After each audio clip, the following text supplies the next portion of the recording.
Good evening from Hofstra University in Hempstead, New York. I'm Candy Crowley from CNN's State of the Union. We are here for the second presidential debate at Town Hall, sponsored by the Commission on Presidential Debates. The Gallup organization chose 82 uncommitted voters from the New York area. Their questions will drive the night. My goal is to give the conversation direction and to ensure questions get answered. The questions are known to me and my team only. Neither the commission nor the candidates have seen them. I hope to get to as many questions as possible, and because I am the optimistic sort, I'm sure the candidates will oblige by keeping their answers concise and on point. Each candidate has as much as 2 minutes to respond to a common question, and there will be a 2-minute follow-up. The audience here in the hall has agreed to be polite and attentive, no cheering or booing or outbursts of any sort. We will set aside that agreement just this once to welcome President Barack Obama and Governor Mitt Romney.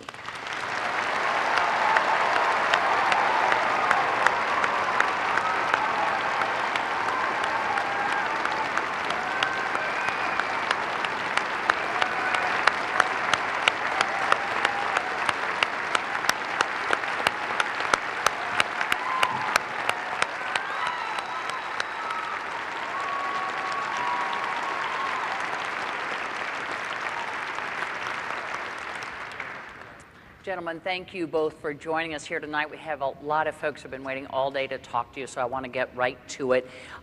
Governor Romney, as you know, you won the coin toss, so the first question will go to you. And I want to turn to a first-time voter, Jeremy Epstein, who has a question for you. Mr. President, Governor Romney, as a 20-year-old college student, all I hear from professors, neighbors, and others is that when I graduate, I will have little chance to get employment. What can you say to reassure me, but more importantly, my parents, that I will be able to sufficiently support myself after I graduate? Thank you, Jeremy. I appreciate your question, and thank you for being here this evening, and to all of those from Nassau County here that have come, thank you for your time. Thank you to Hofstra University and to Candy Crowley for organizing and leading this event. Thank you, Mr. President, also for being part of this debate. Your question is one that's being asked by college kids all over this country. I was in Pennsylvania with someone who just graduated. This was in Philadelphia, and she said, I've got my degree, I can't find a job. I've got 3 part-time jobs. They're just barely enough to pay for my food and pay for an apartment. I can't begin to pay back my student loans. So what we have to do is 2 things. We have to make sure that we make it easier for kids to afford college, and also make sure that when they get out of college, there's a job. When I was governor of Massachusetts, to get a high school degree, you had to pass an exam. If you graduated in the top quarter of your class, we gave you a John and Abigail Adams scholarship, 4 years tuition free to the college of your choice in Massachusetts. It's a public institution. I want to make sure we keep our Pell Grant program growing.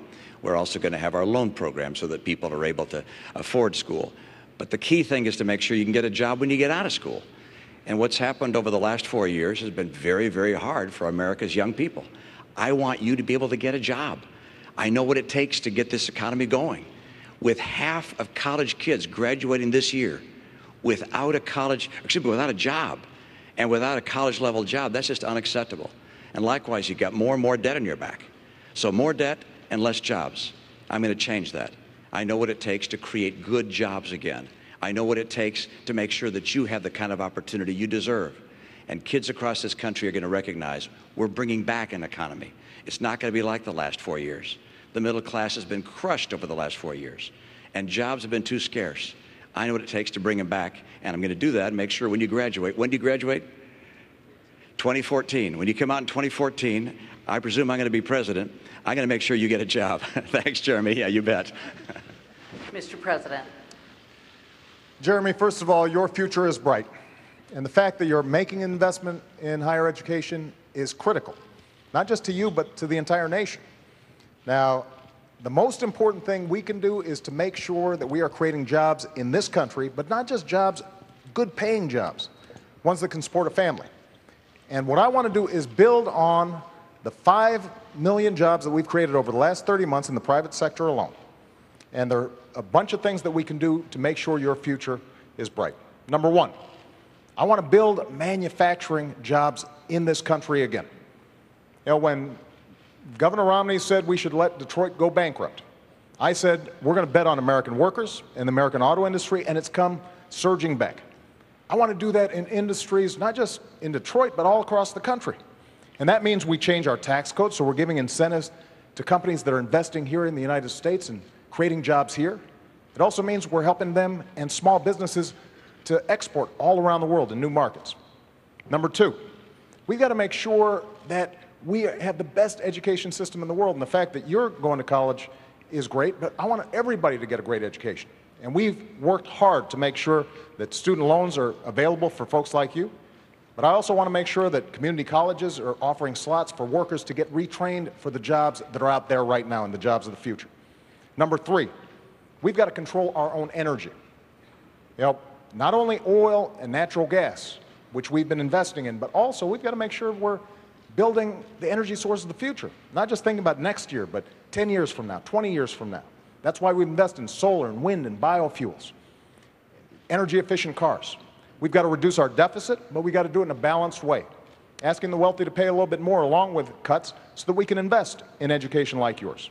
And let's take the money that we've been spending on war over the last decade to rebuild America, roads, bridges, schools. We do those things, not only is your future going to be bright, but America's future is going to be bright as well.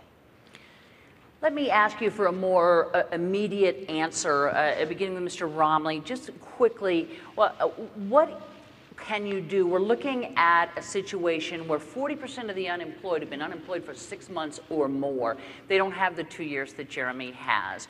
What about those long-term unemployed who need a job right now? Well, what you're seeing in this country is 23 million people struggling to find a job. And a lot of them, as you say, Candy, have been out of work for a long, long, long time. The president's policies have been exercised over the last 4 years, and they haven't put Americans back to work. We have fewer people working today than we had when the president took office. If the unemployment rate was 7.8% when he took office, it's 7.8% now. But if you calculated that unemployment rate, taking back the people who dropped out of the workforce, it would be 10.7%.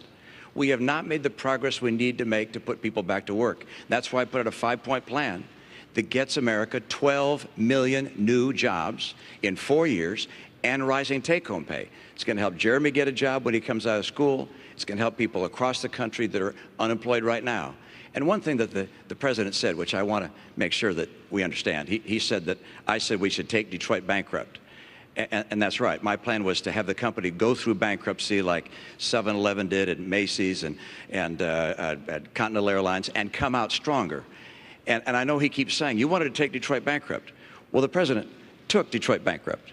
You took General Motors bankrupt. You took Chrysler bankrupt. So when you say that I wanted to take the auto industry bankrupt, you actually did. And I think it's important to know that was a process that was necessary to get those companies back on their feet so they could start hiring more people. That was precisely what I recommended and ultimately what happened. Let me give the president a chance. Go ahead. Candy, what Governor Romney said just isn't true. He wanted to take them into bankruptcy without providing them any way to stay open. And we would have lost 1 million jobs. And that, don't take my word for it, take the executives at GM and Chrysler, some of whom were Republicans, may even support Governor Romney. But they'll tell you his prescription wasn't going to work. And Governor Romney says he's got a 5-point plan. Governor Romney doesn't have a 5-point plan, he has a 1-point plan. And that plan is to make sure that folks at the top play by a different set of rules. That's been his philosophy in the private sector, that's been his philosophy as governor, that's been his philosophy as a presidential candidate. You can make a lot of money and pay lower tax rates than somebody who makes a lot less. You can ship jobs overseas and get tax breaks for it. You can invest in a company, bankrupt it, lay off the workers, strip away their pensions, and you still make money. That's exactly the philosophy that we've seen in place for the last decade. That's what's been squeezing middle-class families. And we have fought back for 4 years to get out of that mess. The last thing we need to do is to go back to the very same policies that got us there. Mr. President, the next question is going to be for you here. And Mr. Romney, Governor Romney, there'll be plenty of chances here to go on, but I want to, we have all these folks. I will let you absolutely. That Detroit answer and the rest of the answer way off the mark. Okay, you certainly will have lots of time here coming up. Because I want to move you on to something that sort of connected to cars here and go over, and we want to get a question from Philip Turcola.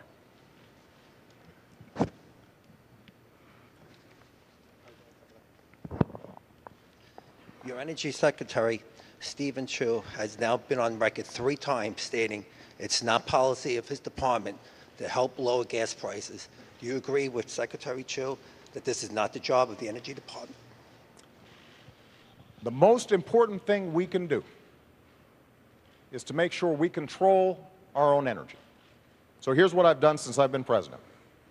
We have increased oil production to the highest levels in 16 years. Natural gas production is the highest it's been in decades.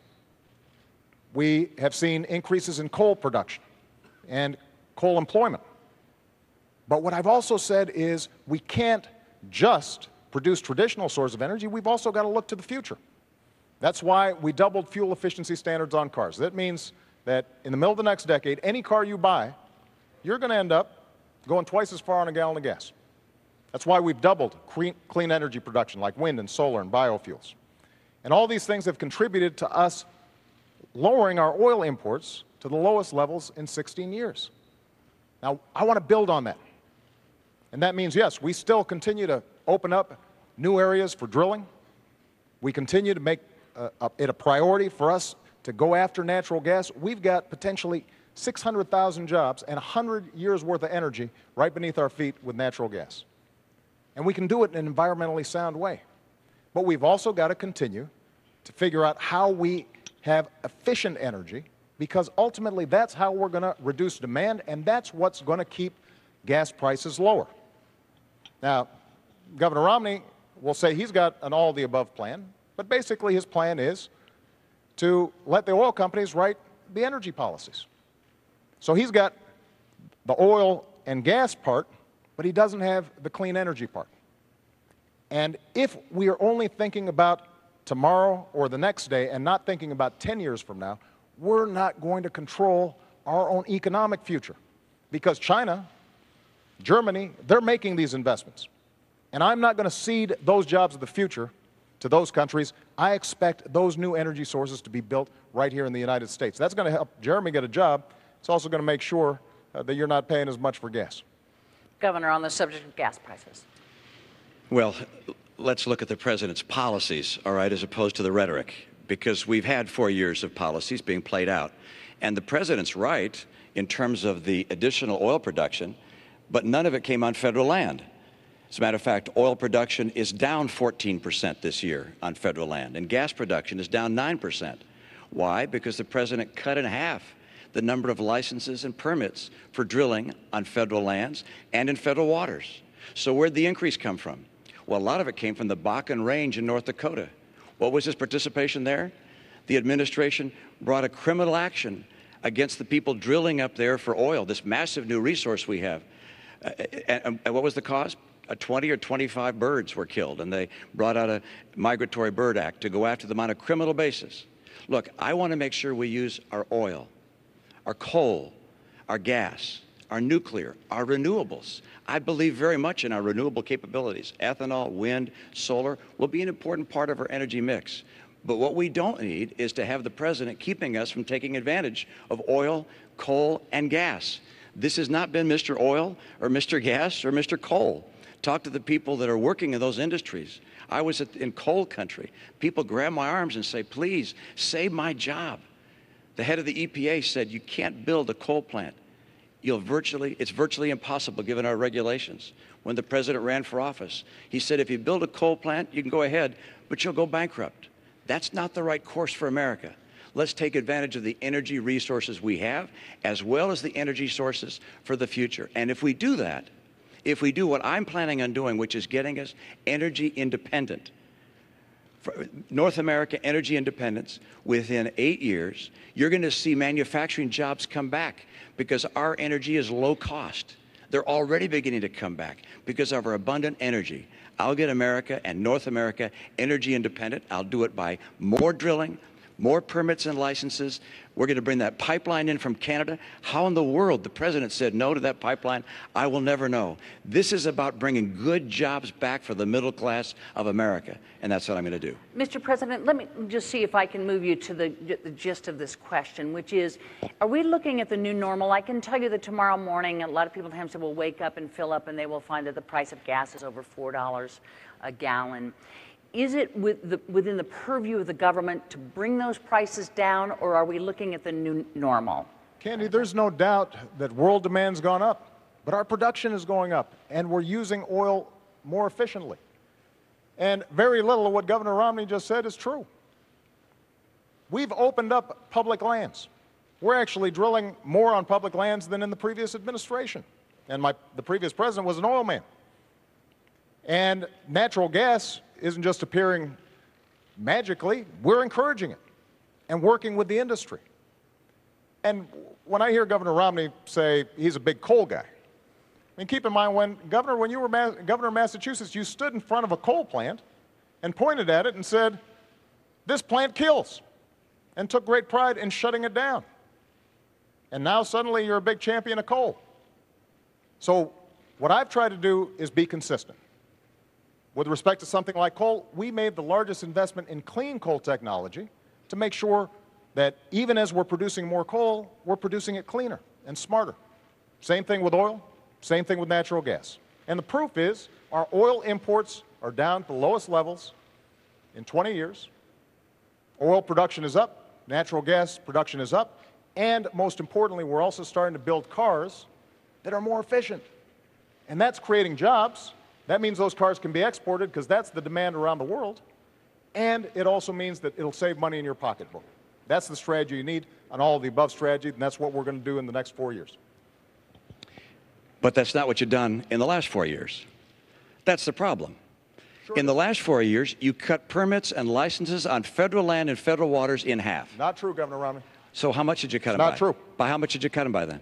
Governor, we have actually produced more oil. No. How much did you cut licenses and permits on federal land and federal waters? Governor Romney, here's what we did. There were a whole bunch of oil companies. No, I had a question, and the question was, how much did you cut them by? You want me to answer How much did you cut them by? I'm happy to answer the question. All right, and it is? Here's what happened. You had a whole bunch of oil companies who had leases on public lands that they weren't using. So what we said was, you can't just sit on this for 10, 20, 30 years, decide when you want to drill, when you want to produce, when it's most profitable for you. These are public lands. So if you want to drill on public lands, you use it or you lose it. Okay, now and so what we did was take away those leases, and we are now reletting them so that we can actually make a profit. And production on government lands is down. No, it isn't. Production on government land of oil is down 14%. And production on gas is down 9%. It's just not true. It's absolutely true. Look, there's no question but that the people recognize that we have not produced more oil and gas on federal lands and in federal waters. And coal production is not up. Coal jobs are not up. I was just at a coal facility where some 1,200 people lost their jobs.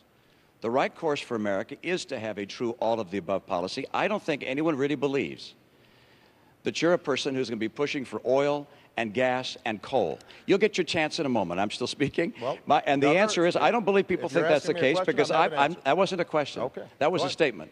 I don't think the American people believe that. I will fight for oil, coal, and natural gas. And the proof of whether a strategy is working or not is what the price is that you're paying at the pump. If you're paying less than you paid a year or two ago, why then the strategy is working. But you're paying more. When the president took office, the price of gasoline here in Nassau County was about $1.86 a gallon. Now it's $4 a gallon. Price of electricity is up. If the president's energy policies are working, you're going to see the cost of energy come down. I will fight to create more energy in this country to get America energy secure. And part of that is bringing in a pipeline of oil from Canada, taking advantage of the oil and coal we have here, drilling offshore in Alaska, drilling offshore in Virginia where the people want it. Those things will get us the energy we need. Mr. President, could you address, because we did finally get to gas prices here, could you address what the governor said, which is if your energy policy was working, the price of gasoline would not be $4 a gallon well, here. Think about what the governor just said. He said, when I took office, the price of gasoline was $1.80, $1.86. Why is that? Because the economy was on the verge of collapse. Because we were about to go through the worst recession since the Great Depression, as a consequence of some of the same policies that Governor Romney is now promoting. So it's conceivable that Governor Romney could bring down gas prices, because with his policies, we might be back in that same mess. What I want to do is to create an economy that is strong and at the same time produce energy. And with respect to this pipeline that Governor Romney keeps on talking about, we've built enough pipeline to wrap around the entire earth once. So I'm all for pipelines, I'm all for oil production. What I'm not for is us ignoring the other half of the equation. So for example, on wind energy, when Governor Romney says these are imaginary jobs, when you've got thousands of people right now in Iowa, right now in Colorado, who are working, creating wind power with good paying manufacturing jobs. And the Republican senator in Iowa is all for it, providing tax credits to help this work. And Governor Romney says, I'm opposed. I'd get rid of it. That's not an energy strategy for the future. And we need to win that future. And I intend to win it as President of the United States. I got to move you along. And the next question is for you. He actually got the first question, so I get the last question, last answer on that one. Actually, in the follow-up, it doesn't quite work like that, but I'm going to give you a chance here. I promise you I'm going to. And the next question is for you. So if you want to, continue on, but I don't want to leave all these guys sitting here. Candy, I don't have a policy of stopping wind jobs in Iowa, and that they're not phantom jobs. They're real jobs. Okay. I appreciate wind jobs in Iowa and across our country. I appreciate the jobs in coal and oil and gas. I'm going to make sure that taking advantage of our energy resources will bring back manufacturing to America. We're going to get through a very aggressive energy policy, 3.5 million more jobs in this country. It's critical to our future. Candy, it's we're okay. going to move you along to taxes. I'm used to being interrupted. All right, we're going to move you both along to taxes over here, and all these folks that have been waiting. Governor, this question is for you. It comes from Mary Polano, sorry. Governor Romney, you have stated that if you're elected president, you would plan to reduce the tax rates for all the tax brackets, and that you would work with the Congress to eliminate some deductions in order to make up for the loss in revenue. Concerning these various deductions, the mortgage deduction, the charitable deductions, the child tax credit, and also the, what's that other credit? You're doing great. Oh, I remember. The education credits, which are important to me because I have children in college. What would be your position on those things, which are important to the middle class? Thank you very much. And let me tell you, you're absolutely right about part of that, which is I want to bring the rates down. I want to simplify the tax code, and I want to get middle-income taxpayers to have lower taxes. And the reason I want middle-income taxpayers to have lower taxes is because middle-income taxpayers have been buried over the past 4 years. You've seen, as middle-income people in this country, incomes go down $4,300 a family, even as gasoline prices have gone up $2,000. Health insurance premiums up $2,500. Food prices up. Utility prices up. The middle-income families in America have been crushed over the last 4 years. So I want to get some relief to middle-income families. That's part one. Now, how about deductions? Because I'm going to bring rates down across the board for everybody, but I'm going to limit deductions and exemptions and credits, particularly for people at the high end, because I am not going to have people at the high end pay less than they're paying now. The top 5% of taxpayers will continue to pay 60% of the income tax the nation collects. So that'll stay the same. Middle-income people are going to get a tax break. And so in terms of bringing down deductions, one way of doing that would be to say everybody gets, I'll pick a number, $25,000 of deductions and credits. And you can decide which ones to use. Your home mortgage interest deduction, charity, child tax credit, and so forth. You can use those as part of filling that bucket, if you will, of deductions. But your rate comes down, and the burden also comes down on you for one more reason, and that is every middle-income taxpayer no longer will pay any tax on interest, dividends, or capital gains. No tax on your savings. That makes life a lot easier. If you're getting interest from a bank, if you're getting a statement from a mutual fund, or any other kind of investments you have, you don't have to worry about filing taxes on that, because there'll be no taxes for anybody making $200,000 a year and less on your interest, dividends, and capital gains. Why am I lowering taxes on the middle class? Because under the last 4 years, they've been buried. And I want to help people in the middle class. And I will not, under any circumstances, reduce the share that's being paid by the highest income taxpayers. And I will not, under any circumstances, increase taxes on the middle class. The president's spending, the president's borrowing will cause this nation to have to raise taxes on the American people, not just at the high end. A recent study has shown the people in the middle class will see $4,000 a year higher taxes as a result of the spending and borrowing of this administration. I will not let that happen. I'll get us on track to a balanced budget, and I'm going to reduce the tax burden on middle-income families. And what's that going to do? It's going to help those families, and it's going to create incentives to start growing jobs again in this country. Thanks, Governor. Thank you. My philosophy on taxes has been simple, and that is I want to give middle-class families and folks who are striving to get in the middle class some relief, because they have been hit hard over the last decade, over the last 15, over the last 20 years. So 4 years ago, I stood on a stage just like this one. Actually, it was at town hall, and I said I would cut taxes for middle-class families, and that's what I've done, by $3,600. I said I would cut taxes for small businesses, who are the drivers and engines of growth, and we've cut them 18 times. And I want to continue those tax cuts for middle-class families and for small businesses. But what I've also said is, if we're serious about reducing the deficit, if this is genuinely a moral obligation to the next generation, then in addition to some tough spending cuts, we've also got to make sure that the wealthy do a little bit more. So what I've said is, your first $250,000 worth of income, no change. And that means 98% of American families, 97% of small businesses, they will not see a tax increase. I'm ready to sign that bill right now. The only reason it's not happening is because Governor Romney's allies in Congress have held the 98% hostage because they want tax breaks for the top 2%. But what I've also said is, for above $250,000, we can go back to the tax rates we had when Bill Clinton was president. We created 23 million new jobs. That's part of what took us from deficits to surplus. It will be good for our economy, and it will be good for job creation. Now, Governor Romney has a different philosophy. He was on 60 Minutes just 2 weeks ago, and he was asked, is it fair for somebody like you making $20 million a year to pay a lower tax rate than a nurse or a bus driver, somebody making $50,000 a year? And he said, yes, I think that's fair.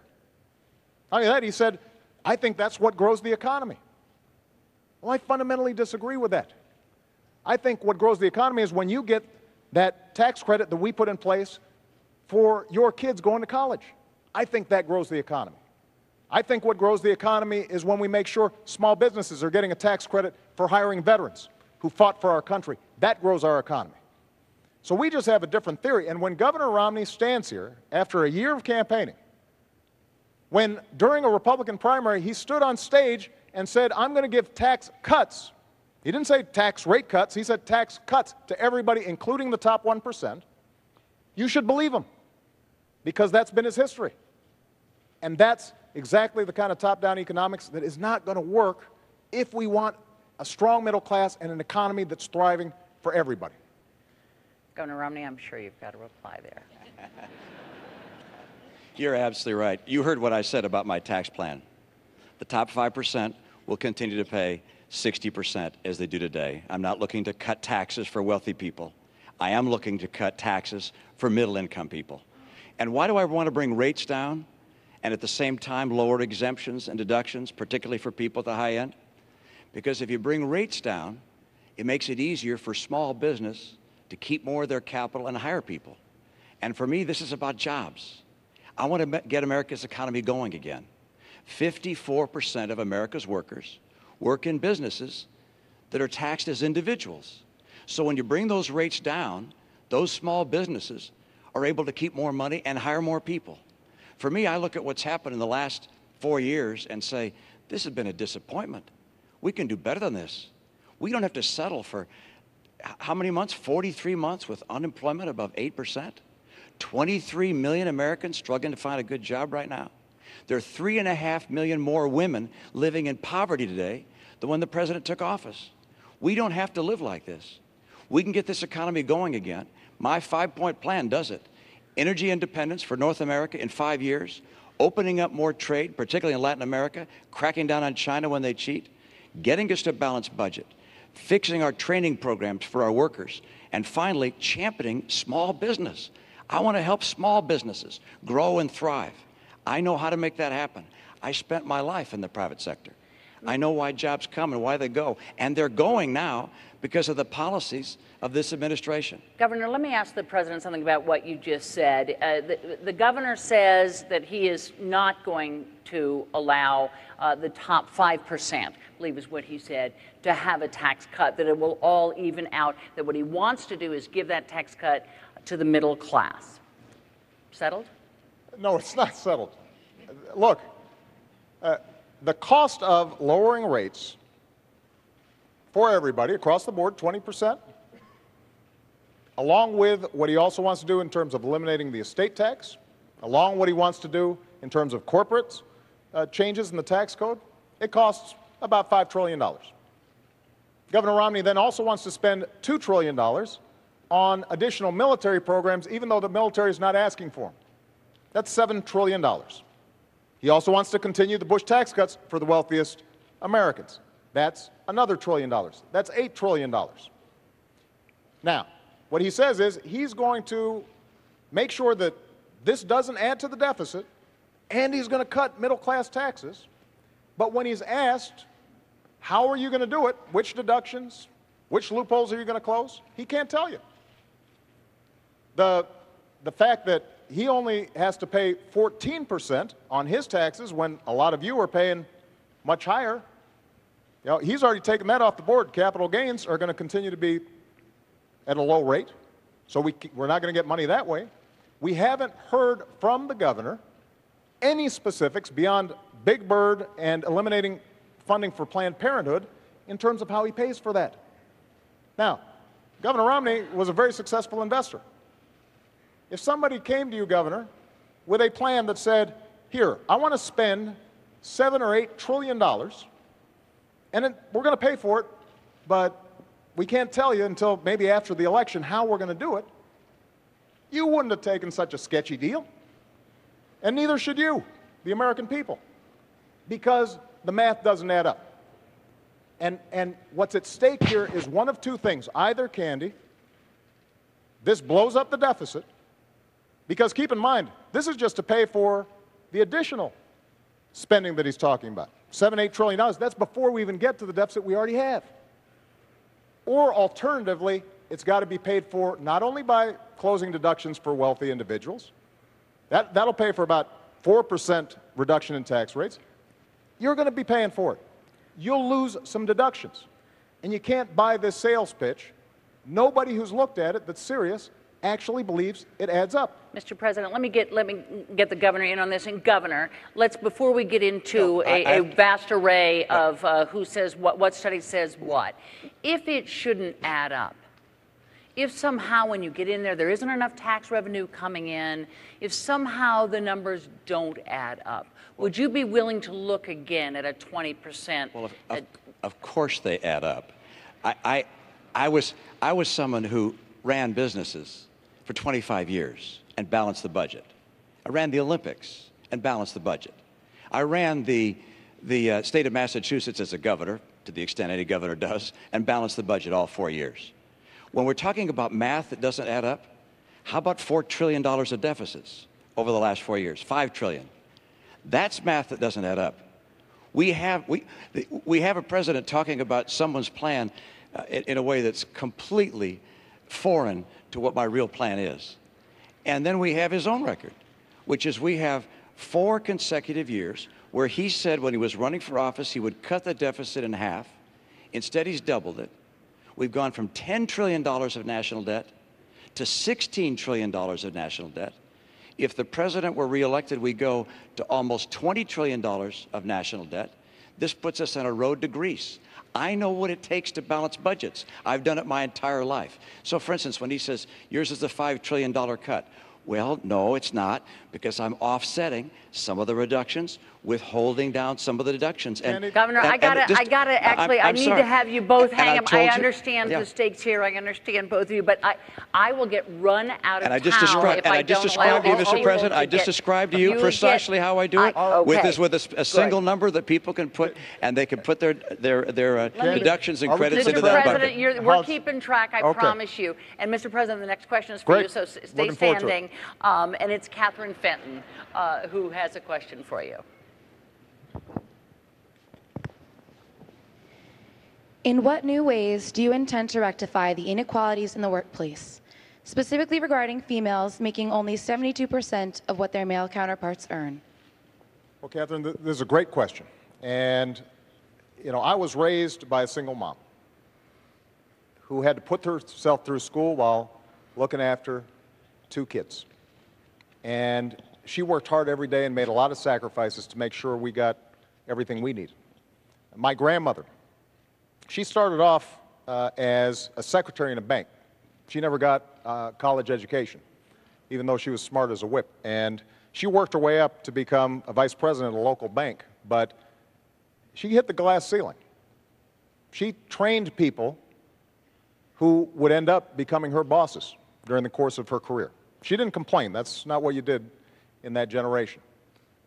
And this is one of the reasons why the first bill I signed was something called the Lilly Ledbetter Bill. And this is named after this amazing woman who had been doing the same job as a man for years, found out that she was getting paid less, and the Supreme Court said that she couldn't bring suit because she should have found out about it earlier. She had no way of finding out about it. So we fixed that. And that's an example of the kind of advocacy that we need, because women are increasingly the breadwinners in the family. This is not just a women's issue. This is a family issue. There's a middle-class issue. And that's why we've got to fight for it. It also means that we've got to make sure that young people like yourself are able to afford a college education. Earlier, Governor Romney talked about he wants to make Pell Grants and other education accessible for young people. Well, the truth of the matter is that that's exactly what we've done. We've expanded Pell Grants for millions of people, including millions of young women, all across the country. We did it by taking $60 billion that was going to banks and lenders as middlemen for the student loan program, and we said, let's just cut out the middleman. Let's give the money directly to students. And as a consequence, we've seen millions of young people be able to afford college, and that's going to make sure that young women are going to be able to compete in that marketplace. But we've got to enforce the laws, which is what we are doing, and we've also got to make sure that in every walk of life, we do not tolerate discrimination. That's been one of the hallmarks of my administration. I'm going to continue to push on this issue for the next 4 years. Governor Romney, pay equity for women. Thank you, and important topic, and one which I learned a great deal about, particularly as I was serving as governor of my state, because I had the chance to pull together a cabinet, and all the applicants seemed to be men. And I went to my staff and I said, how come all the people for these jobs are all men? They said, well, these are the people that have the qualifications. And I said, well, gosh, can't we find some women that are also qualified? And so we took a concerted effort to go out and find women who had backgrounds that could be qualified to become members of our cabinet. I went to a number of women's groups and said, can you help us find folks? And they brought us whole binders full of women. I was proud of the fact that after I staffed my cabinet and my senior staff, that the University of New York in Albany did a survey of all 50 states and concluded that mine had more women in senior leadership positions than any other state in America. Now, one of the reasons I was able to get so many good women to be part of that team was because of our recruiting effort, but number two, because I recognized that if you're going to have women in the workforce, that sometimes they need to be more flexible. My chief of staff, for instance, had 2 kids that were still in school. She said, I can't be here until 7 or 8 o'clock at night. I need to be able to get home at 5 o'clock so I can be there for making dinner for my kids and being with them when they get home from school. So we said, fine, let's have a flexible schedule so you can have hours that work for you. We're going to have employers in the new economy, in the economy I'm going to bring to play, that are going to be so anxious to get good workers, they're going to be anxious to hire women. In the last 4 years, women have lost 580,000 jobs. That's the net of what's happened in the last 4 years. We're still down 580,000 jobs. I mentioned 3.5 million women more now in poverty than 4 years ago. What we can do to help young women and women of all ages is to have a strong economy, so strong that employers are looking to find good employees and bringing them into their workforce and adapting to a flexible work schedule that gives women the opportunities that they would otherwise not be able to afford. This is what I've done. It's what I look forward to doing, and I know what it takes to make an economy work. And I know what a working economy looks like. And an economy with 7.8% unemployment is not a real strong economy. An economy that has 23 million people looking for work is not a strong economy. An economy with 50% of kids graduating from college that can't find a job or a college-level job, that's not what we have to have. I'm going to help women in America get good work by getting a stronger economy and by supporting women in the workforce. Mr. President, why don't you get in on this quickly, please? Catherine, I just want to point out that when Governor Romney's campaign was asked about the Lilly Ledbetter bill, whether he supported it, he said, "I'll get back to you." And that's not the kind of advocacy that women need in any economy. Now, there's some other issues that have a bearing on how women succeed in the workplace. For example, their health care. Now, a major difference in this campaign is that Governor Romney feels comfortable having politicians in Washington decide the health care choices that women are making. I think that's a mistake. In my health care bill, I said insurance companies need to provide contraceptive coverage to everybody who's insured, because this is not just a health issue, it's an economic issue for women. It makes a difference. This is money out of that family's pocket. Governor Romney not only opposed it, he suggested that, in fact, employers should be able to make the decision as to whether or not a woman gets contraception through her insurance coverage. That's not the kind of advocacy that women need. When Governor Romney says that we should eliminate funding for Planned Parenthood, there are millions of women all across the country who rely on Planned Parenthood for not just contraceptive care, they rely on it for mammograms, for cervical cancer screenings. That's a pocketbook issue for women and families all across the country. And it makes a difference in terms of how well and effectively women are able to work. When we talk about child care and the credits that we're providing, that makes a difference in terms of whether they can go out there and earn a living for their family. These are not just women's issues. These are family issues. These are economic issues. And one of the things that makes us grow as an economy is when everybody participates and women are getting the same fair deal as men are. And I've got two daughters, and I want to make sure that they have the same opportunities that anybody's sons have. And that's part of what I'm fighting for as President of the United States. I want to move us along here to Susan Katz, who has a question, and Governor, it's for you. Governor Romney, I am an undecided voter because I'm disappointed with the lack of progress I've seen in the last 4 years. However, I do attribute much of America's economic and international problems to the failings and missteps of the Bush administration. Since both you and President Bush are Republicans, I fear a return to the policies of those years should you win this election. What is the biggest difference between you and George W. Bush, and how do you differentiate yourself from George W. Bush? Great.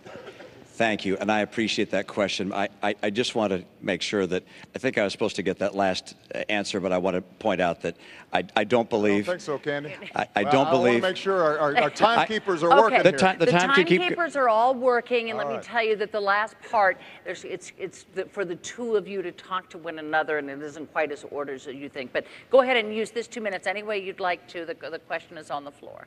I just note that I don't believe that bureaucrats in Washington should tell someone whether they can use contraceptives or not. And I don't believe employers should tell someone whether they could have contraceptive care or not. Every woman in America should have access to contraceptives. And the president's statement of my policy is completely and totally wrong. Governor, let me come back and answer your question. President Bush and I are different people, and these are different times. And that's why my 5-point plan is so different than what he would have done. I mean, for instance, we can now, by virtue of new technology, actually get all the energy we need in North America without having to go to the Arabs or the Venezuelans or anyone else. That wasn't true in his time. That's why my policy starts with a very robust policy to get all that energy in North America and become energy secure. Number 2, trade. I'll crack down on China. President Bush didn't. I'm also going to dramatically expand trade in Latin America. It's been growing about 12% per year over a long period of time. I want to add more free trade agreements so we have more trade. Number 3, I'm going to get us to a balanced budget. President Bush didn't. President Obama was right. He said that that was outrageous to have deficits as high as $500 billion under the Bush years. He was right. But then he put in place deficits twice that size for every one of his 4 years. And his forecast for the next 4 years is more deficits, almost that large. So that's the next area I'm different than President Bush. And then let's take the last one, championing small business. Our party has been focused on big business too long.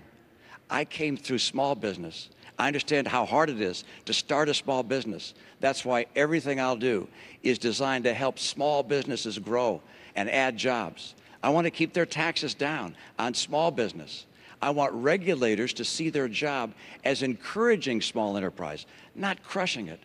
And the thing I find most troubling about Obamacare, well, it's a long list, but one of the things I find most troubling is that when you go out and talk to small businesses and ask them what they think about it, they tell you it keeps them from hiring more people. My priority is jobs. I know how to make that happen. And President Bush had a very different path for a very different time. My path is designed in getting small businesses to grow and hire people. Thanks, Governor. Mr. President. Well, first of all, I think it's important to tell you that we did come in during some tough times. We were losing 800,000 jobs a month when I started. But we have been digging our way out of policies that were misplaced and focused on the top doing very well and middle-class folks not doing well. Now, we've seen 31 consecutive months of job growth, 5.2 million new jobs created. And the plans that I talked about will create even more. But when Governor Romney says that he has a very different economic plan, the centerpiece of his economic plan are tax cuts. That's what took us from surplus to deficit. When he talks about getting tough on China, keep in mind that Governor Romney invested in companies that were pioneers of outsourcing to China and is currently investing in countries, in companies that are building surveillance equipment for China to spy on its own folks. Governor, you're the last person who's going to get tough on China. And what we've done when it comes to trade is not only sign 3 trade deals to open up new markets, but we've also set up a task force for trade that goes after anybody who is taking advantage of American workers or businesses and not creating a level playing field. We've brought twice as many cases against unfair trading practices than the previous administration, and we've won every single one that's been decided. When I said that we had to make sure that China was not flooding our domestic market with cheap tires, Governor Romney said I was being protectionist, that it wouldn't be helpful to American workers. Well, in fact, we saved 1,000 jobs. And that's the kind of tough trade actions that are required. But the last point I want to make is this. There are some things where Governor Romney is different from George Bush. George Bush didn't propose turning Medicare into a voucher. George Bush embraced comprehensive immigration reform. He didn't call for self-deportation. George Bush never suggested that we eliminate funding for Planned Parenthood. So there are differences between Governor Romney and George Bush, but they're not on economic policy. In some ways, he's gone to a more extreme place when it comes to social policy. And I think that's a mistake. That's not how we're going to move our economy forward. I want to move you both along to the next question because it's in the same wheelhouse, so you will be able to respond. But the president does get this question. I want to call on Michael Jones.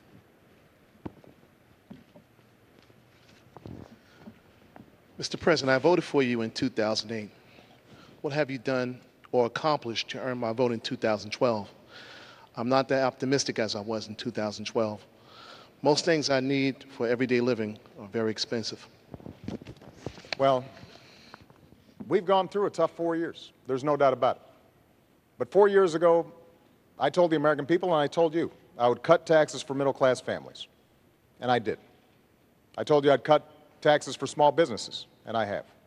I said that I'd end the war in Iraq, and I did. I said we'd refocus attention on those who actually attacked us on 9/11. And we have gone after al-Qaeda's leadership like never before, and Osama bin Laden is dead.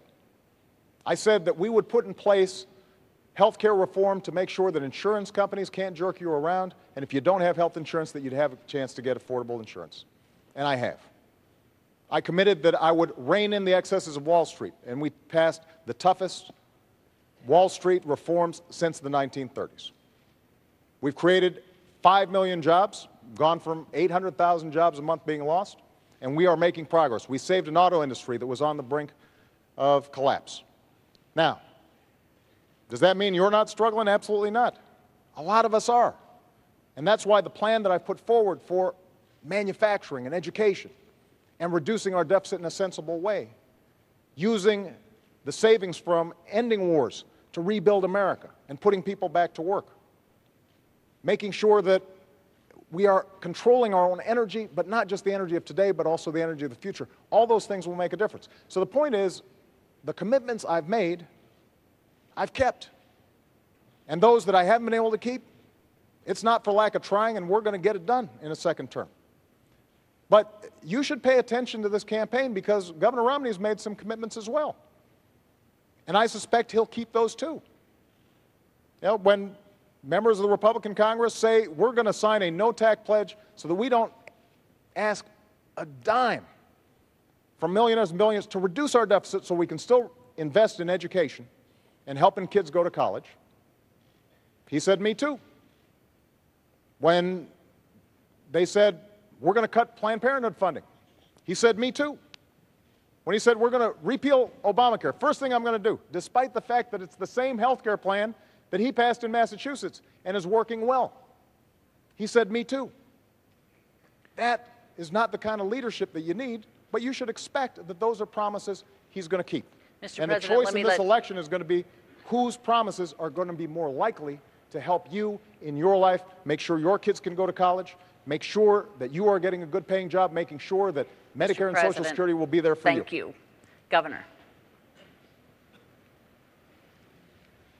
I think you know better.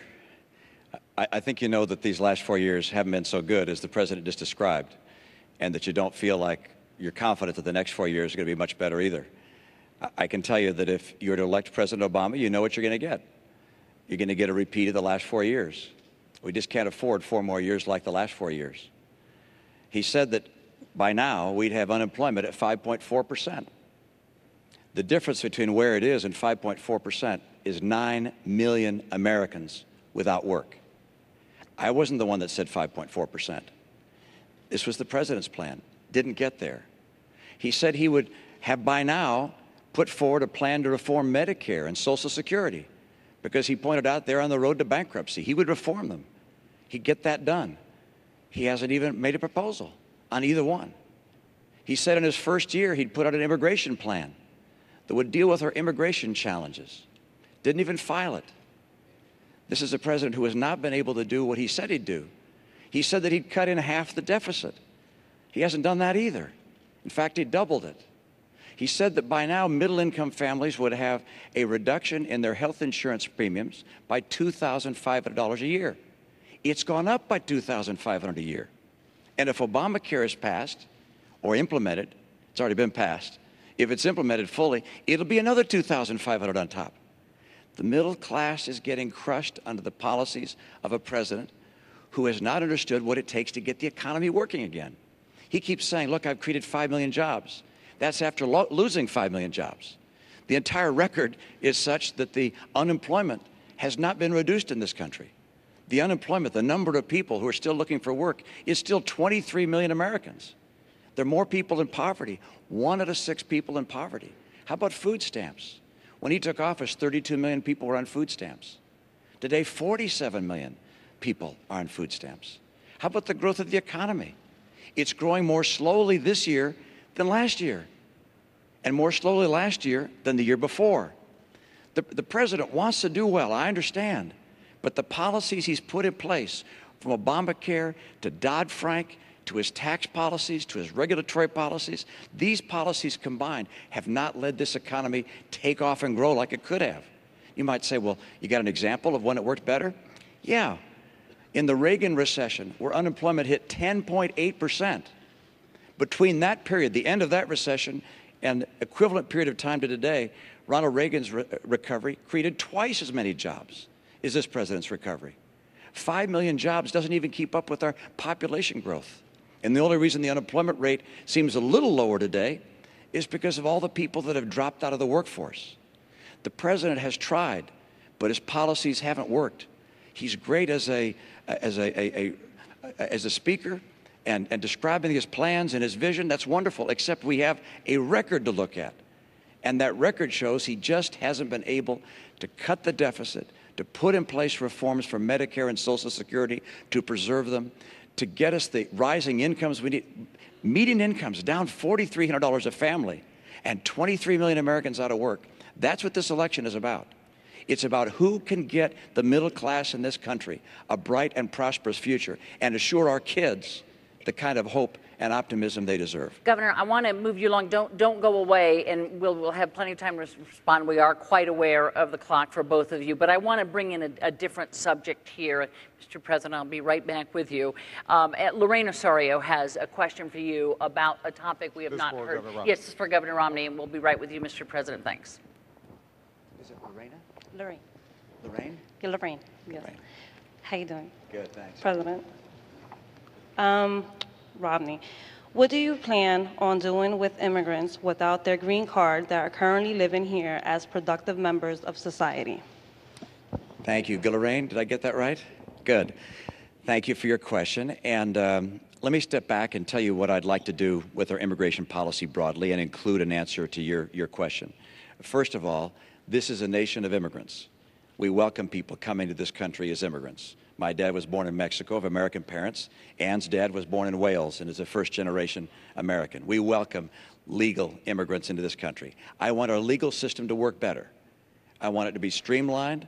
I want it to be clearer. I don't think shouldn't have to hire a lawyer to figure out how to get into this country legally. I also think that we should give visas to people, green cards rather, to people who graduate with skills that we need. People around the world with accredited degrees in science and math get a green card stapled to their diploma, come to the US of A. We should make sure that our legal system works. Number two, we're going to have to stop illegal immigration. There are 4 million people who are waiting in line to get here legally. Those who've come here illegally take their place. So I will not grant amnesty to those who've come here illegally. What I will do is I'll put in place an employment verification system and make sure that employers that hire people who have come here illegally are sanctioned for doing so. I won't put in place magnets for people coming here illegally. So, for instance, I would not give driver's licenses to those that have come here illegally, as the president would. The kids of those that came here illegally, those kids, I think, should have a pathway to become a permanent resident of the United States. And military service, for instance, is one way they would have that kind of pathway to become a permanent resident. Now, when the president ran for office, he said that he'd put in place in his first year a piece of legislation. He'd file a bill in his first year that would reform our immigration system, protect legal immigration, stop illegal immigration. He didn't do it. He had a Democrat House and Democrat Senate, supermajority in both houses. Why did he fail to even promote legislation that would have provided an answer for those that want to come here legally and for those that are here illegally today? That's a question I think the president will have a chance to answer right now. Good. I look forward to it. Was Lorraine, we are a nation of immigrants. I mean, we're just a few miles away from Ellis Island. We all understand what this country has become because talent from all around the world wants to come here. People who are willing to take risks. People who want to build on their dreams and make sure their kids have even bigger dreams than they have. But we're also a nation of laws. So what I've said is we need to fix a broken immigration system, and I've done everything that I can on my own and sought cooperation from Congress to make sure that we fix this system. First thing we did was to streamline the legal immigration system, to reduce the backlog, make it easier, simpler, and cheaper for people who are waiting in line, obeying the law to make sure that they can come here and contribute to our country. And that's good for our economic growth. They'll start new businesses. They'll make things happen that create jobs here in the United States. Number two, we do have to deal with our border. So we put more Border Patrol on than any time in history, and the flow of undocumented workers across the border is actually lower than it's been in 40 years. What I've also said is, if we're going to go after folks who are here illegally, we should do it smartly and go after folks who are criminals, gangbangers, people who are hurting the community, not after students, not after folks who are here just because they're trying to figure out how to feed their families. And that's what we've done. And what I've also said is, for young people who come here, brought here oftentimes by their parents, have gone to school here, pledged allegiance to the flag, think of this as their country, understand themselves as Americans in every way except having papers, then we should make sure that we give them a pathway to citizenship. And that's what I've done administratively. Now, Governor Romney just said that he wants to help those young people too, but during the Republican primary, he said, I will veto the DREAM Act that would allow these young people to have access. His main strategy during the Republican primary was to say, we're going to encourage self-deportation, making life so miserable on folks that they'll leave. He called the Arizona law a model for the nation. Part of the Arizona law said that law enforcement officers could stop folks because they suspected maybe they looked like they might be undocumented workers and check their papers. And you know what?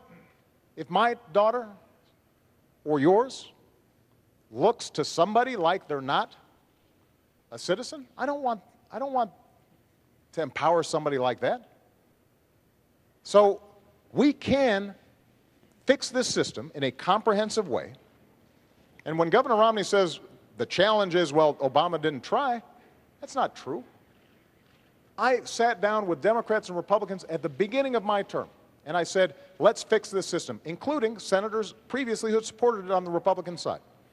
But it's very hard for Republicans in Congress to support comprehensive immigration reform if their standard bearer has said that this is not something I'm interested in supporting. Let me get the governor in here, Mr. President.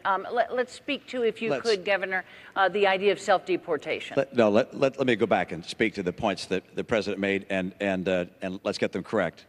I did not say that the Arizona law was a model for the nation in that aspect. I said that the E-Verify portion of the Arizona law, which is the portion of the law which says that employers could be able to determine whether someone is here illegally or not illegally, that was a model for the nation. That's number one. Number two, I asked the President a question I think Hispanics and immigrants all over the nation have asked.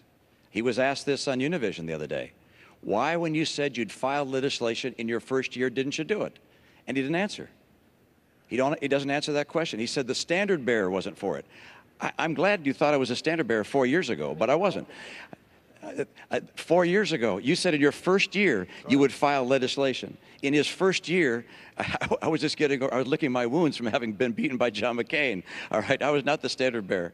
My view is that this president should have honored his promise to do as he said. Now, let me mention one other thing, and that is self-deportation says let people make their own choice. What I was saying is we're not going to round up 12 million people, undocumented, illegals, and take them out of the nation. Instead, let people make their own choice. And if they find that they can't get the benefits here that they want, and they can't find the job they want, then they'll make a decision to go a place where they have better opportunities. But I'm not in favor of rounding up people and taking them out of this country.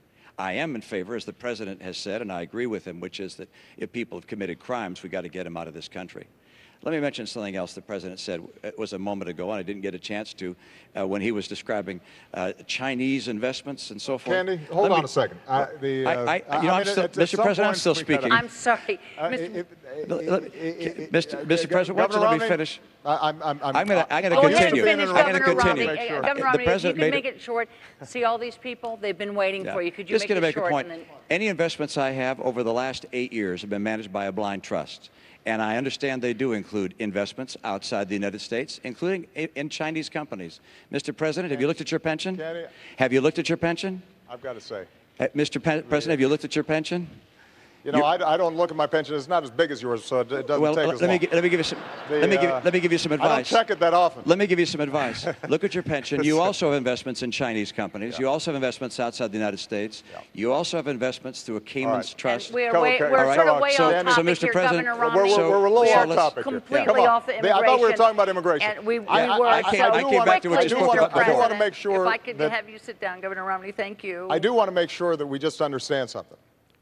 Governor Romney says he wasn't referring to Arizona as a model for the nation. His top advisor on immigration is the guy who designed the Arizona law, the entirety of it, not E-Verify, the whole thing. That's his policy, and it's a bad policy, and it won't help us grow. Look, when we think about immigration, we have to understand there are folks all around the world who still see America as the land of promise. And they provide us energy, and they provide us innovation, and they start companies like Intel and Google, and we want to encourage that. Now, we've got to make sure that we do it in a smart way, in a comprehensive way, and we make the legal system better. But when we make this into a divisive political issue, and when we don't have bipartisan support, I can deliver, Governor, a whole bunch of Democrats to get comprehensive immigration reform done, and I'll we get it can't. done. I'll get it done. First year. We have not seen Mr. Republicans President, let me move you on serious here, about please. this issue at all. Mr. And it's time President. for them to get serious on it. This Don't used to go be a away, bipartisan though. issue. Right. Don't go away because I'm here. I want you to talk to Carrie Lotka, who wants to switch a topic for us. Okay. Hi, Karen. Good evening, Mr. President. I'm sorry, what's your name? It's Kerry Latka. Great to see you. This question actually comes from a brain trust of my friends at Global Telecom Supply in Mineola yesterday. We were sitting around talking about Libya, and we were reading and became aware of reports that the State Department refused extra security for our embassy in Benghazi, Libya, prior to the attacks that killed 4 Americans. Who was it that denied enhanced security, and why? Well, let me first of all talk about our diplomats, because they serve all around the world and do an incredible job in a very dangerous situation. And these aren't just representatives of the United States, they're my representatives. I send them there, oftentimes into harm's way. I know these folks, and I know their families. So nobody's more concerned about their safety and security than I am. So as soon as we found out that the Benghazi consulate was being overrun, I was on the phone with my national security team, and I gave them 3 instructions. Number 1, beef up our security and procedures, not just in Libya, but in every embassy and consulate in the region. Number 2, investigate exactly what happened, regardless of where the facts lead us, to make sure that folks are held accountable and it doesn't happen again.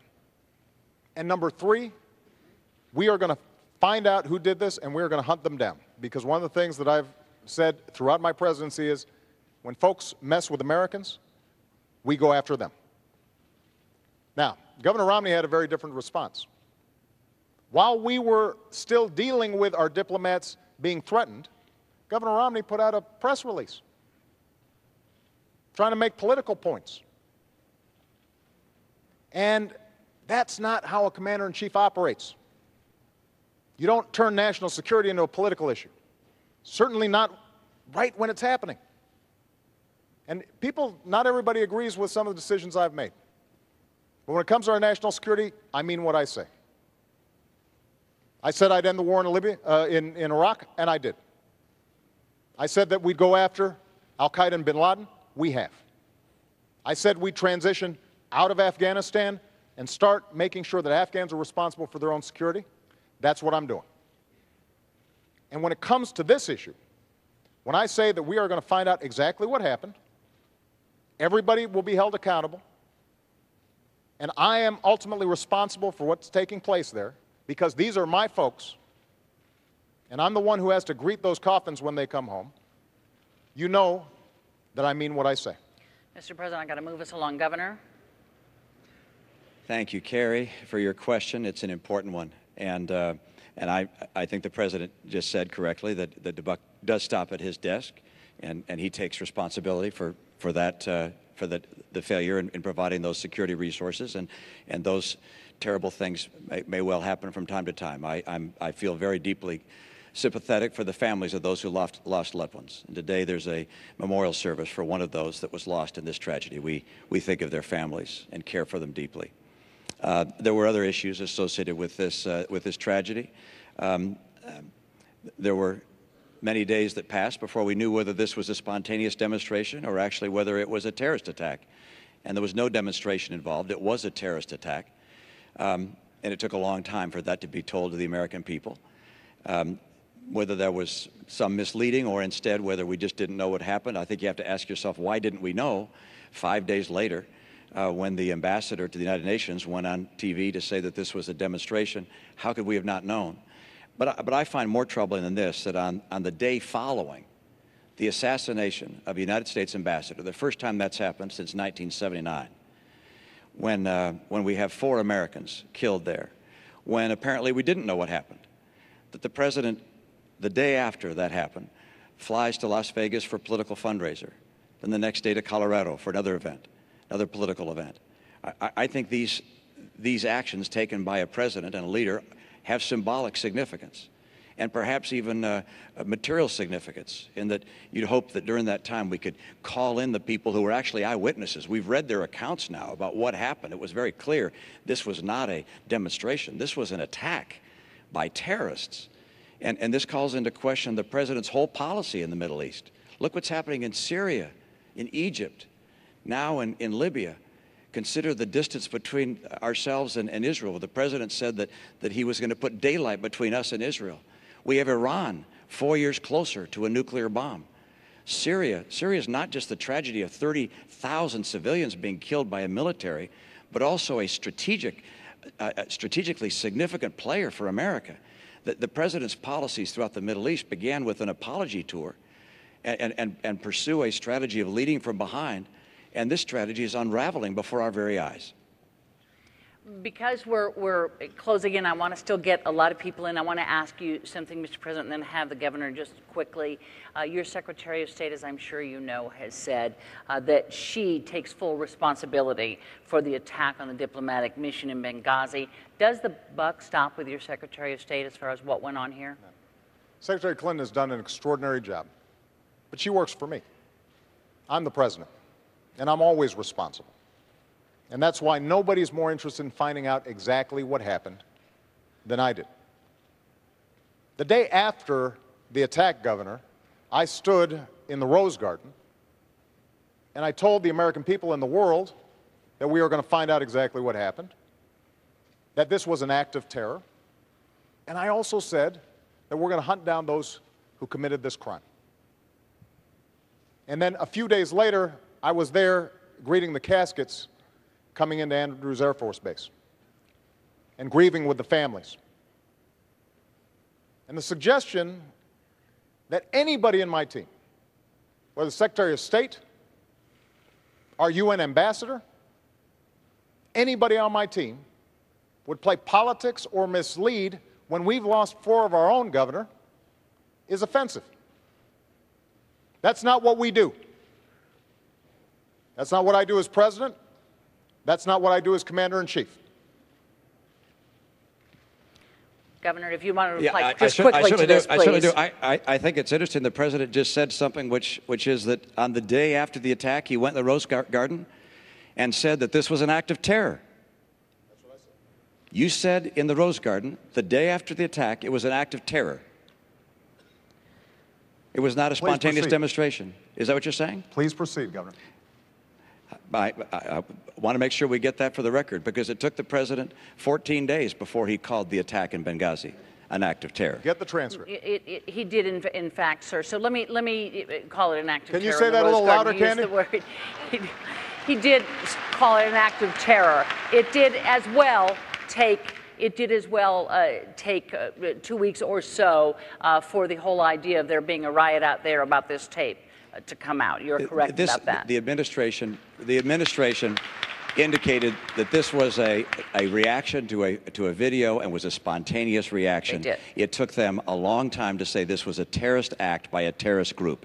And to suggest, am I incorrect in that regard? On Sunday, your secretary, the ambassador of the United Nations went on the Sunday television shows and spoke about how this was a spontaneous reaction. I'm happy to have a longer conversation about foreign policy. Absolutely, but I want to move you on, and Okay, also I'm people happy to do can that go too. to the transcripts. I just want to make sure that figure all out what these was said wonderful and folks when. are going to have a chance to get some of their questions answered. Because what I want to do, Mr. President, stand there for a second, because I want to introduce you to Nina Gonzalez, who brought up a question that we hear a lot, both over the internet and from this crowd.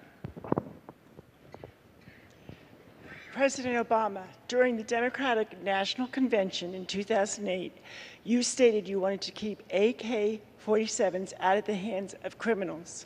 What has your administration done or plan to do to limit the availability of assault weapons? We're a nation that believes in the Second Amendment, and I believe in the Second Amendment. We've got a long tradition of hunting and sportsmen and people who want to make sure they can protect themselves. But there have been too many instances during the course of my presidency where I've had to comfort families who've lost somebody, most recently out in Aurora. Just a couple of weeks ago, actually probably about a month, I saw a mother who I had met at the bedside of her son who had been shot in that theater. And her son had been shot through the head. And we spent some time and we said a prayer. And remarkably, about 2 months later, this young man and his mom showed up, and he looked unbelievable, good as new. But there were a lot of families who didn't have that good fortune, and whose sons or daughters or husbands didn't survive. So my belief is that, A, we have to enforce the laws we've already got, make sure that we're keeping guns out of the hands of criminals, those who are mentally ill. We've done a much better job in terms of background checks, but we've got more to do when it comes to enforcement. But I also share your belief that weapons that were designed for soldiers in war theaters don't belong on our streets. And so what I'm trying to do is to get a broader conversation about how do we reduce the violence generally. Part of it is seeing if we can get an assault weapons ban reintroduced, but part of it is also looking at other sources of the violence. Because frankly, in my hometown of Chicago, there's an awful lot of violence, and they're not using AK-47s, they're using cheap handguns. And so what can we do to intervene to make sure that young people have opportunity, that our schools are working, that if there's violence on the streets, that working with faith groups and law enforcement, we can catch it before it gets out of control. And so what I want is a comprehensive strategy. Part of it is seeing if we can get automatic weapons that kill folks in amazing numbers out of the hands of criminals and the mentally ill. But part of it is also going deeper and seeing if we can get into these communities and making sure we catch violent impulses before they occur. Governor Romney, the question is about assault weapons, AK-47s. Yeah, I'm not in favor of new pieces of legislation on guns and taking guns away or making certain guns illegal. We, of course, don't want to have automatic weapons, and that's already illegal in this country to have automatic weapons. What I believe is we have to do, as the President mentioned towards the end of his remarks there, which is to make enormous efforts to enforce the gun laws that we have and to change the culture of violence we have. And you ask, how are we going to do that? And there are a number of things. He mentioned good schools. I totally agree. We were able to drive our schools to be #1 in the nation in my state. And I believe if we do a better job in education, we'll give people the hope and opportunity they deserve and perhaps less violence from that. But let me mention another thing, and that is parents. We need moms and dads helping raise kids. Wherever possible, the benefit of having two parents in the home, and that's not always possible. A lot of great single moms, single dads.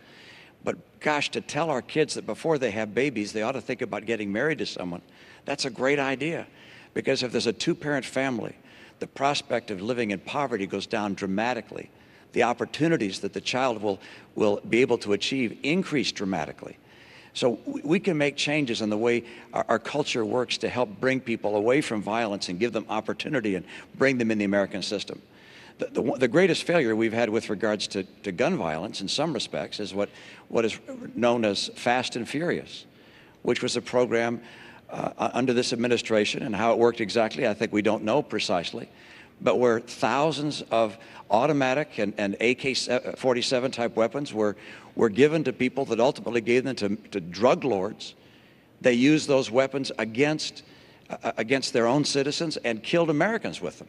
And this was a program of the government. For what purpose it was put in place, I can't imagine. But it's one of the great tragedies related to violence in our society, which has occurred during this administration, which I think the American people would like to understand fully.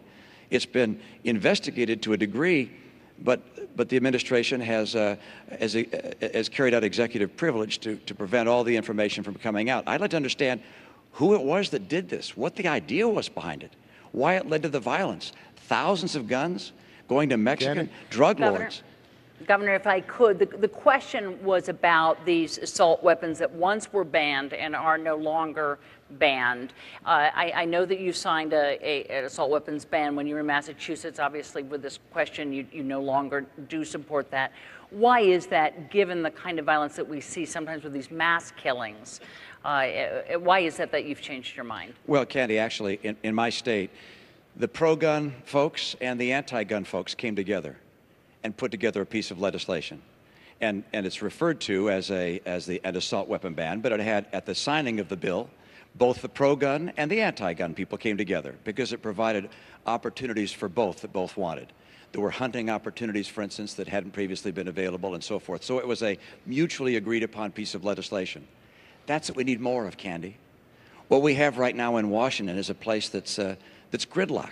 So if you could get people to agree to it, you'd be for it. We haven't had the leadership in Washington to work on a bipartisan basis. I was able to do that in my state and bring these two together. Quickly, Mr. President. First of all, I think Governor Romney was for an assault weapons ban before he was against it.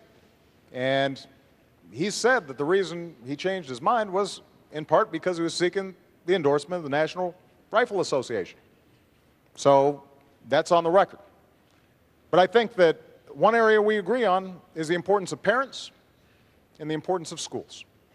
Because I do believe that if our young people have opportunity, then they're less likely to engage in these kinds of violent acts. We're not going to eliminate everybody who is mentally disturbed, and we've got to make sure that they don't get weapons, but we can make a difference in terms of ensuring that every young person in America, regardless of where they come from, what they look like, have a chance to succeed.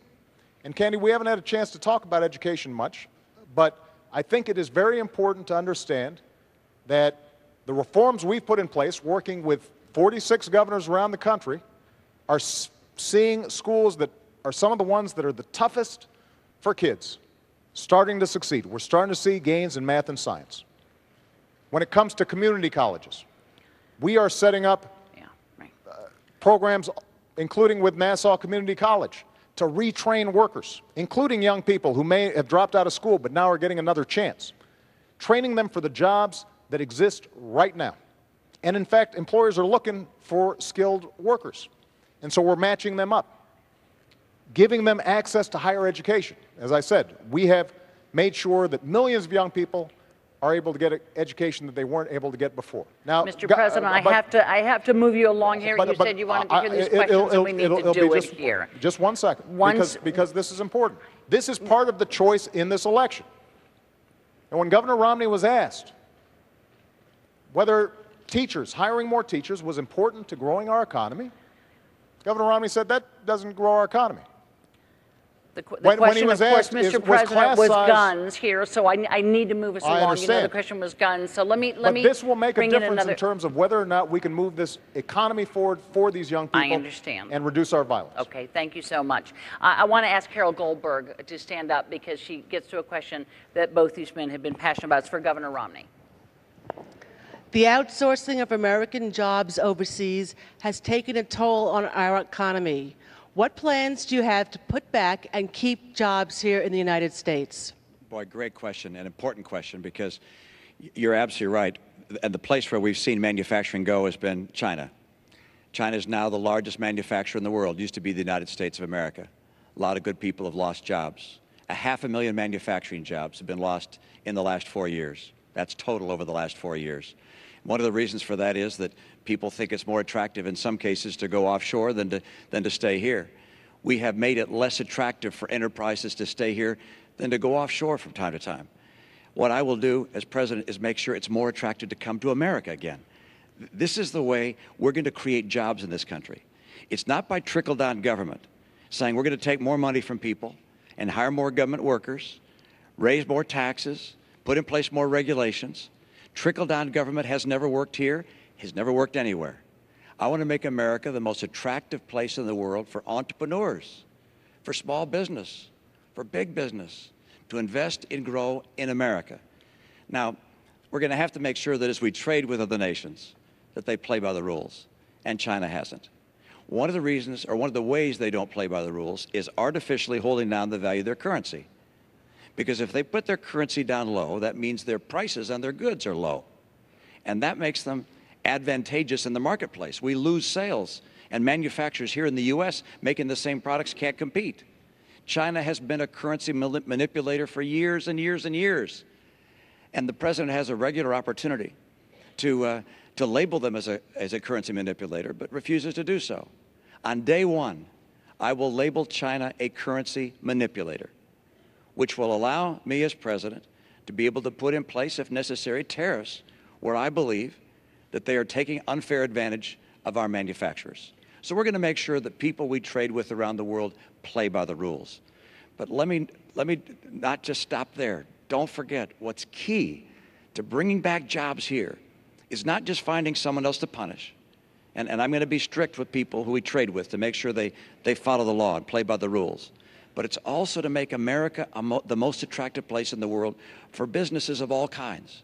That's why I want to bring down the tax rates on small employers, big employers, so they want to be here. Canada's tax rate on companies is now 15%. Ours is 35%. So if you're starting a business, where would you rather start it? We have to be competitive if we're going to create more jobs here. Regulations have quadrupled. The rate of regulations quadrupled under this president. I talk to small businesses across the country. They say, we feel like we're under attack from our own government. I want to make sure that regulators see their job as encouraging small business, not crushing it. And there's no question but that Obamacare has been an extraordinary deterrent to enterprises of all kinds hiring people. My priority is making sure that we get more people hired. If we have more people hired, if we get back manufacturing jobs, if we get back all kinds of jobs into this country, then you're going to see rising incomes again. The reason incomes are down is because unemployment is so high. I know what it takes to get this to happen, and my plan will do that, and one part of it is to make sure that we keep China playing by the rules. Mr. President, 2 minutes here because we are then going to go to our last question. Okay. We need to create jobs here. And both Governor Romney and I agree, actually, that we should lower our corporate tax rate. It's too high. But there's a difference in terms of how we would do it. I want to close loopholes that allow companies to deduct expenses when they move to China, that allow them to profit offshore and not have to get taxed, so they have tax advantages offshore. All those changes in our tax code would make a difference. Now, Governor Romney actually wants to expand those tax breaks. One of his big ideas when it comes to corporate tax reform would be to say, if you invest overseas, you make profits overseas, you don't have to pay U.S. taxes. But of course, if you're a small business or a mom and pop business or a big business starting up here, you've got to pay even the reduced rate that Governor Romney's talking about.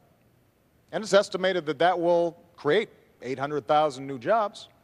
Problem is, they'll be in China or India or Germany. That's not the way we're going to create jobs here. The way we're going to create jobs here is not just to change our tax code, but also to double our exports. And we are on pace to double our exports. One of the commitments I made when I was president, that's creating tens of thousands of jobs all across the country. That's why we've kept on pushing trade deals, but trade deals that make sure that American workers and American businesses are getting a good deal. Now, Governor Romney talked about China, as I already indicated. In the private sector, Governor Romney's company invested in what were called pioneers of outsourcing. That's not my phrase. That's what reporters called it. And as far as currency manipulation, the currency's actually gone up 11% since I've been president because we have pushed them hard. And we've put unprecedented trade pressure on China. That's why exports have significantly increased under my presidency. That's going to help to create jobs here. Mr. President, we have a really short time for a quick discussion here.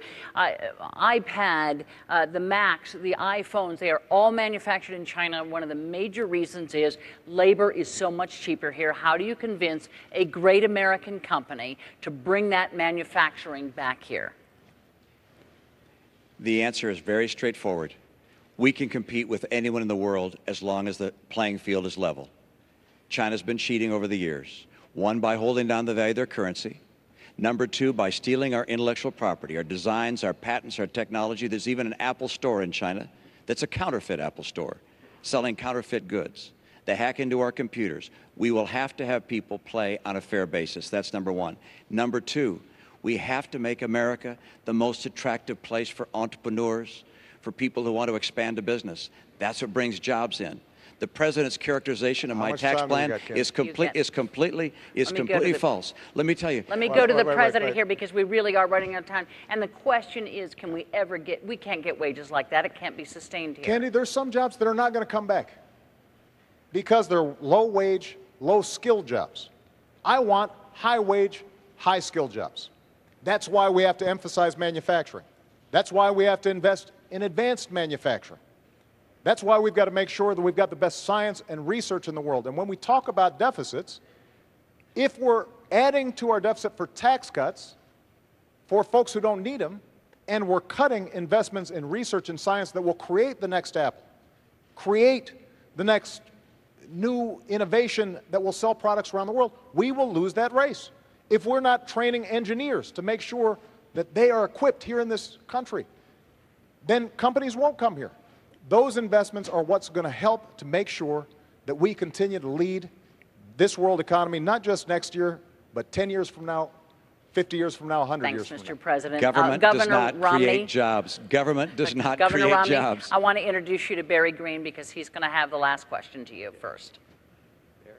Oh, there's Barry. Hi, Barry. Hi, Governor. I think this is a tough question. Each of you, what do you believe is the biggest misperception that the American people have about you as a man and a candidate? Using specific examples, can you take this opportunity to debunk that misperception and set us straight? Thank you. And that's an opportunity for me, and I appreciate it. In the nature of a campaign, it seems that some campaigns are focused on attacking a person rather than prescribing their own future and the things they'd like to do. In the course of that, I think the president's campaign has tried to characterize me as someone who's very different than who I am. I care about 100% of the American people. I want 100% of the American people to have a bright and prosperous future. I care about our kids. I understand what it takes to make a bright and prosperous future for America again. I spent my life in the private sector, not in government. I'm a guy who wants to help with the experience I have, the American people. My passion probably flows from the fact that I believe in God, and I believe we're all children of the same God. I believe we have a responsibility to care for one another. I served as a missionary for my church. I served as a pastor in my congregation for about 10 years. I've sat across the table from people who were out of work and worked with them to try and find new work or to help them through tough times. I went to the Olympics when they were in trouble to try and get them on track. And as governor of my state, I was able to get 100% of my people insured, all my kids, about 98% of the adults. Was able also to get our schools ranked #1 in the nation, so 100% of our kids would have a bright opportunity for a future. I understand that I can get this country on track again. We don't have to settle for what we're going through. We don't have to settle for gasoline at $4. We don't have to settle for unemployment at a chronically high level. We don't have to settle for 47 million people on food stamps. We don't have to settle for 50% of kids coming out of college not able to get work. We don't have to settle for 23 million people struggling to find a good job. If I become president, I'll get America working again. I will get us on track to a balanced budget. The president hasn't. I will. I'll make sure we can reform Medicare and Social Security to preserve them for coming generations. The president said he would. He didn't. Governor. I'll get our incomes up. And by the way, I've done these things. I served as governor and showed I could get them done. Mr. President, last 2 minutes belong to you. Barry, I think a lot of this campaign, maybe over the last 4 years, has been devoted to this notion that I think government creates jobs, that somehow is the answer. That's not what I believe. I believe that the free enterprise system is the greatest engine of prosperity the world's ever known. I believe in self-reliance and individual initiative and risk takers being rewarded. But I also believe that everybody should have a fair shot. And everybody should do their fair share. And everybody should play by the same rules. Because that's how our economy has grown. That's how we built the world's greatest middle class. And that is part of what's at stake in this election. There's a fundamentally different vision about how we move our country forward. I believe Governor Romney is a good man. Loves his family, cares about his faith. But I also believe that when he said behind closed doors that 47% of the country consider themselves victims who refuse personal responsibility, think about who he was talking about. Folks on Social Security who've worked all their lives. Veterans who've sacrificed for this country. Students who are out there trying to hopefully advance their own dreams, but also this country's dreams. Soldiers who are overseas fighting for us right now. People who are working hard every day, paying payroll tax, gas taxes, but don't make enough income. And I want to fight for them. That's what I've been doing for the last 4 years, because if they succeed, I believe the country succeeds. And when my grandfather fought in World War II and he came back and he got a GI Bill and that allowed him to go to college, that wasn't a handout. That was something that advanced the entire country. And I want to make sure that the next generation has those same opportunities. That's why I'm asking for your vote, and that's why I'm asking for another 4 years. President Obama, Governor Romney, thank you for being here tonight. On that note, we have come to an end of this town hall debate. Our thanks to the participants for their time and to the people of Hofstra University for their hospitality. The next and final debate takes place Monday night at Lynn University in Boca Raton, Florida. Don't forget to watch. Election Day is 3 weeks from today. Don't forget to vote. Good night.